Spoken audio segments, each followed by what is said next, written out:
At Christmas dinner, I overheard my parents planning to move my sister's family into my $350,000 condo for free. I smiled and stayed quiet. I let them pack and brag. Then I sold it and vanished. 78 missed calls. I heard my name through the door before I even stepped inside my parents' house. Marcus makes 6 figures, my brother-in-law Kyle was saying, his voice carrying that edge of righteous indignation he used when he wanted something.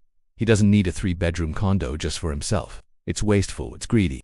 I froze in the hallway, Christmas gifts balanced in my arms, the snow from my coat dripping onto their hardwood floor. Through the crack in the door, I could see them gathered around the dining table like a war council. Younger sister Emma, Kyle, my parents, planning something. But what if he kicks us out? Emma's voice was small, uncertain. She'd always been the baby, the one who never had to work for anything. He won't get the chance. That was my father, retired attorney, the man who taught me to read contracts before I could ride a bike.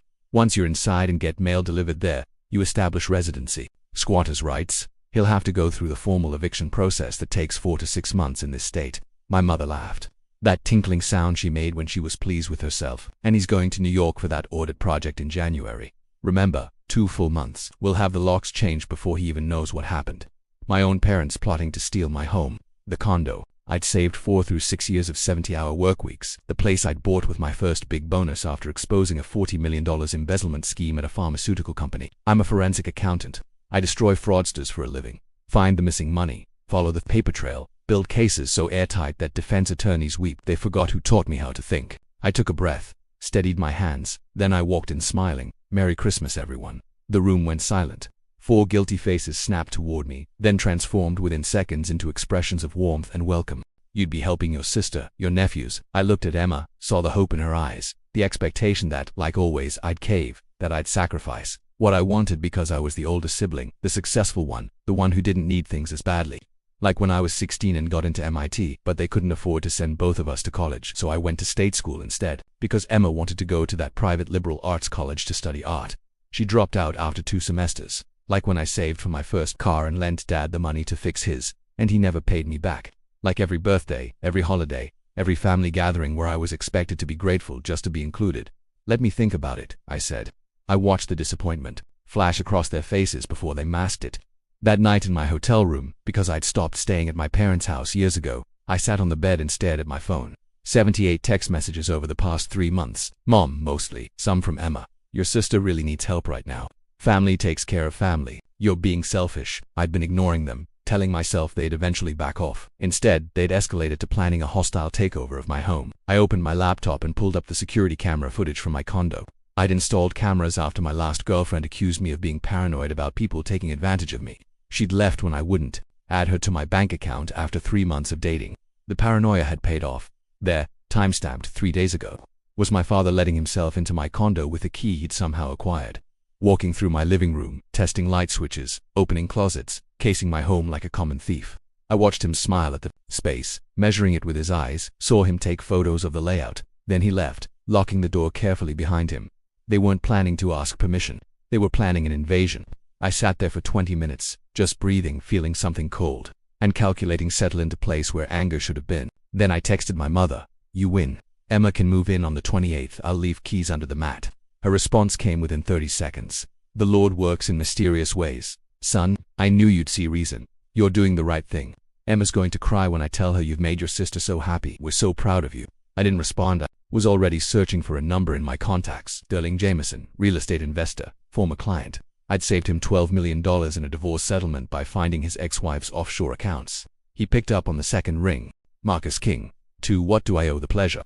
You still interested in a unit in the Meridian?" Silence. "Then you're building my unit, 3-bedroom, 2-bath, renovated kitchen, floor to ceiling, windows facing the river. You're selling $300,000 cash, close in 48 hours. Marcus, that place is worth at least $350, probably $400 in the current market. I know what it's worth. I need speed, not money. Can you do it or not?" Another pause. "What's going on?" "Family complications." He laughed low and knowing. "Say no more.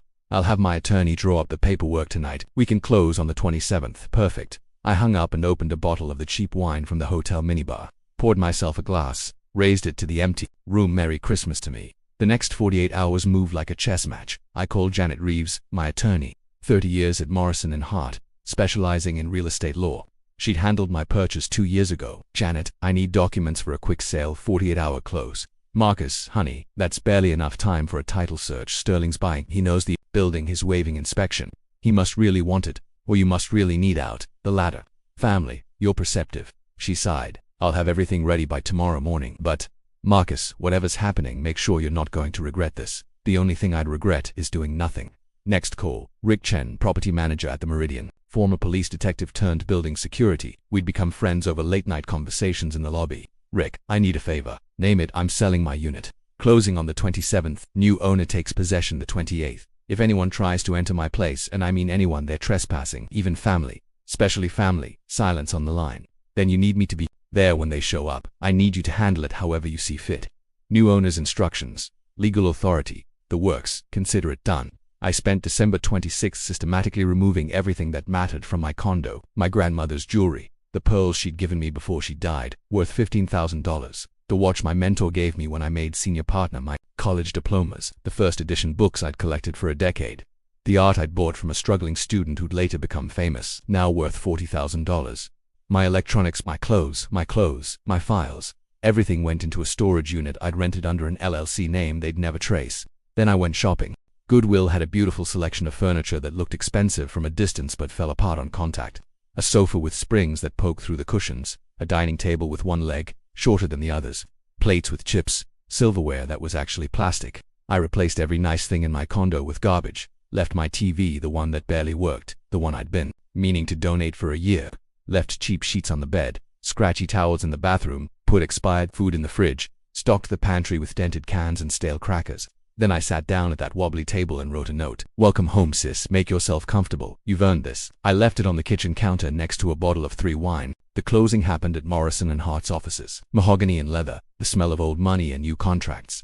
Sterling showed up with his attorney, Diane Park, known for closing billion-dollar deals. She looked at me with curiosity. Most people celebrate selling their first home, she said. You look like you're planning a funeral, more like attending one. The documents took 20 minutes to sign. Sterling handed over a cashier's check for $300,000. You sure about this? He asked. This is a hell of a discount, I'm sure. Just promise me one thing. What's that? On December 28th, 10 a.m. exactly, send your security team to take possession. And if there are people inside claiming to have permission to be there, have them removed immediately. No warnings, no second chances. He studied my face. Someone's squatting. Someone's attempting to. They picked the wrong property owner to mess with. That's what I'm counting on. Janet slid the final documents across the table. Marcus, I have to ask, are you moving out of state? Taking a vacation where Maldus is leaving tonight? Sterling laughed. You're really doing this? I really am. I walked out of that office $300,000 richer and completely unburdened.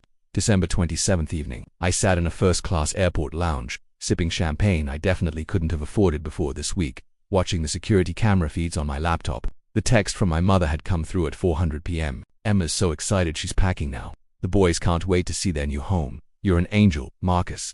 This is what family does for family. At 6 p.m. I watched my father's car pull up to the Meridian. Emma and Kyle got out, already bickering about which boxes went where. My father used his stolen key, smooth as anything, and let them inside. I zoomed in on Emma's face as she stepped into the condo. The expression of victory, of entitlement, satisfied. Kyle immediately started criticizing the layout. We'll need to paint. This beige is depressing. And get rid of this couch, Emma said, touching my carefully selected garbage furniture. Where did he even get this? They spent the next hour moving in boxes, rearranging, taking down the few photos I'd left. Stock images from IKEA. Kyle found the wine in the note. You've earned this, he read aloud. Damn right we did. His privilege is showing. He probably feels guilty, Emma said. Finally realized how good he has it while we struggle. My father raised his glass. To Marcus, who's finally learned the meaning of family. They toasted. I closed the laptop. Let them enjoy it. December 28th, 9:58 a.m. The security feed showed Emma making coffee in my kitchen, Kyle drilling holes in the wall to hang his art, some kind of abstract monstrosity that looked like he'd sneezed paint onto canvas. 9:59 a.m. The power cut. Emma's voice. What the hell? The heating died in Chicago in December. Temperature outside 16 degrees. Kyle tried the water. Ice cold. 10 a.m. 3 sharp knocks on the door. Emma opened it, irritation already blooming into fury.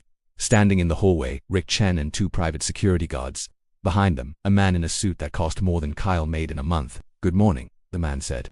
His name was Marcus Stone, Sterling's head of security, former Secret Service. You have 5 minutes to vacate these premises. Emma's face went white. Excuse me. This property was sold on December 27th as of 10 a.m. today. You are trespassing on private property owned by Apex Holdings, LLC. You have 5 minutes to remove your belongings before we call the police. That's impossible. Emma's voice climbed 3 octaves. My brother owns this place. He gave us permission. Marcus Stone pulled out a document. Marcus King sold this property 2 days ago. He no longer has any legal claim to this residence, neither do you for minutes.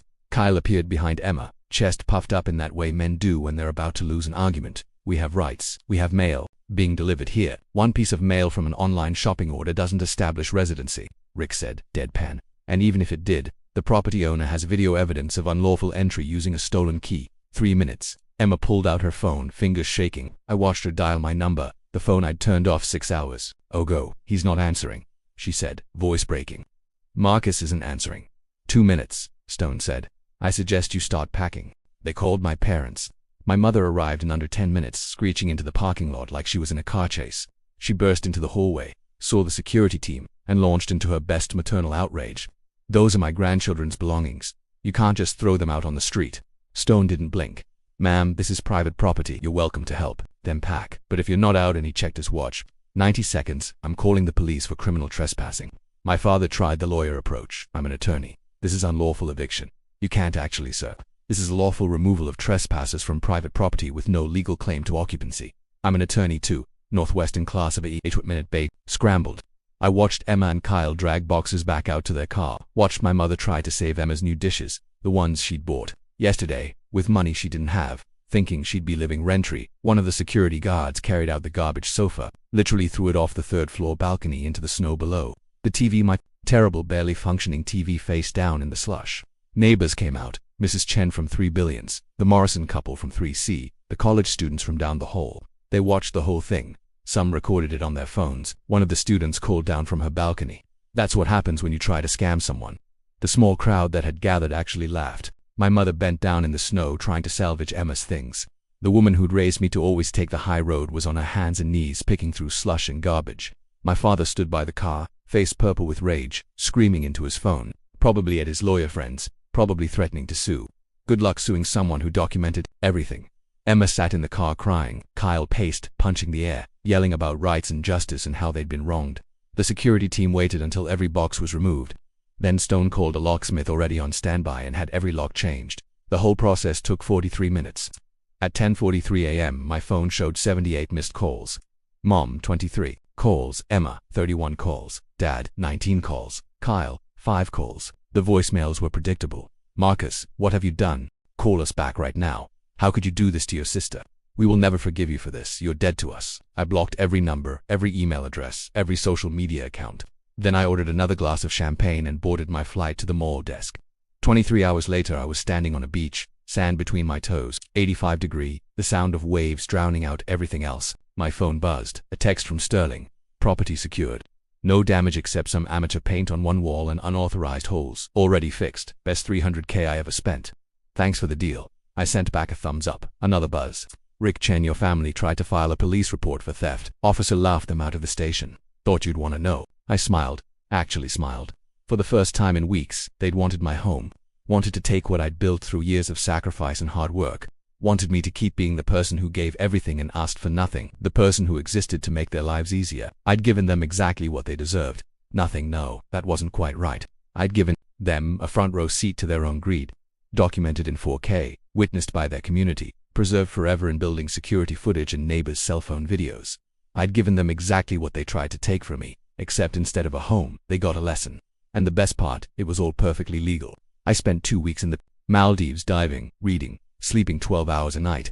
When I came back I found a new condo, bigger, better view, different building across town. I also found new clients. Word had apparently spread about the forensic accountant who'd executed a perfect revenge against his own family without breaking a single law. 3 companies reached out wanting to hire me. One specifically said, if you can plan that well against people who think they know you, imagine what you can do against people trying to steal from us. My business tripled. I changed my number, started fresh. 6 months later I got a letter hand-delivered to my office by a nervous-looking courier who wouldn't say who sent it. Inside a single page, handwritten in my sister's careful script, Marcus's mom says we're not supposed to contact you. Dad says you're unforgivable. Kyle says you're a sociopath, but I need you to know something. We were evicted from Kyle's mom's basement 3 months ago. The boys and I are staying at a women's shelter. Kyle left. He said he couldn't handle the stress of being poor. Mom and Dad won't help. They say they can't afford it. They're too embarrassed about what happened. Everyone in their church found out. Someone posted the video of us getting thrown out on Facebook. It went viral in our community. Mom had to quit her book club. Dad's old law firm partners saw it. They stopped referring clients to him. I've lost all my friends. They think I'm a scammer. The boys ask about you. They don't understand why Uncle Mark doesn't visit anymore. I'm not asking for money. I know I don't deserve it. I just wanted you to know that I finally understand what we tried to take from you. Not just the condo, your safety, your peace, your ability to trust family. You were right to do what you did. I'm sorry, Emma. I read it 3 times, folded it carefully, put it in a drawer, and I didn't respond. Not because I'm cruel, but because some lessons need to stick. The boys, my nephews, I set up college funds for them. Anonymous. Trust. Untouchable by their parents. When they turn 18, they'll find out. But Emma, my parents, Kyle, they made their choices. They can live with the consequences. I'm 33 now, partner at my firm, dating someone who thinks my healthy boundaries are attractive, not paranoid. My new condo has a doorman, security cameras, and a door that only I have the key to every Christmas. I send my parents a card. It says the same thing every year. Hope you're well, happy holidays. I never sign it. They know who it's from, and every year I smile when I mail it because they tried to take my home. Instead, I gave them the one gift they'll never forget, the truth about who they really are. Recorded, witnessed, permanent, 78 missed calls. I should to have answered just to hear the panic in their voices.